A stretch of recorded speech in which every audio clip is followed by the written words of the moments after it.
In this video, we're gonna be talking about the Rot, aka the Black. First appearance is in that second volume of Animal Man, where AM gets a vision of the future, where Rot takes over all. And you know things are serious because Swamp Thing has to show up and practically break everything down to AM, being like, hey, you're new to this, here's the scoop. Breaks down the whole spiel, how all elemental forces need each other. The red needs the Rot needs the green needs the red, etc, etc. Eventually, this future comes to fruition, and everything, I mean everything, is taken over by the Rot.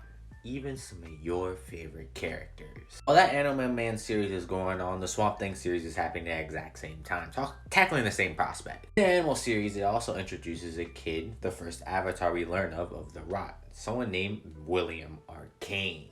They can control every aspect of the Rot. Every living being has a little bit inside of them. Cavities, dead skin cells, ruptured veins, etc, etc.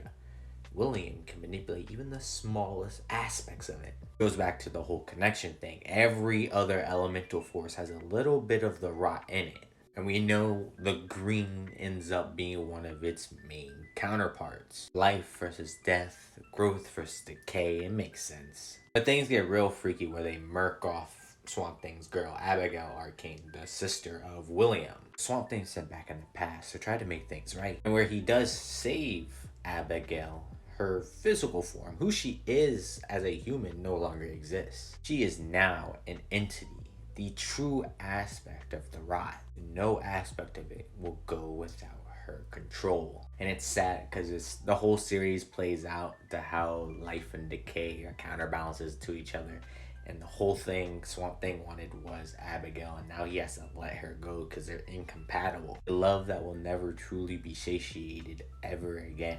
Outside of that, we just get like small cameo appearances. Either zombies or Rot individuals show up to Swamp Thing, like, hey, you need to lock in, the elemental forces are messed up. The most recent confirmed notion of this is in Infinite Frontier Swamp Thing, where they do that exact thing. However, you can make the case that the Rot is soon to appear within the Poison Ivy series. Because not only was it practically name dropped, the entity that she was sent to stop by the Green and Gray looks awfully like a Rot based individual.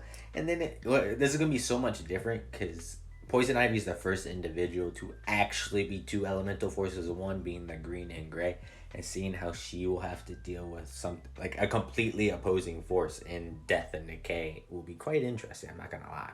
Especially seeing she just died and came back to life, got her original powers. This is gonna be a bang out. Fortunately, outside of like that Swamp Thing series, we have not seen Abigail ever since then. She's probably out there still doing whatever the fuck she's doing. And in Poison Ivy series is more than likely where we might see her next. She might show up with Ivy, being like, hey, you're like me, like I can help show you the ropes of all this stuff type shit. But yeah, this is one of the, I want to say antagonistic.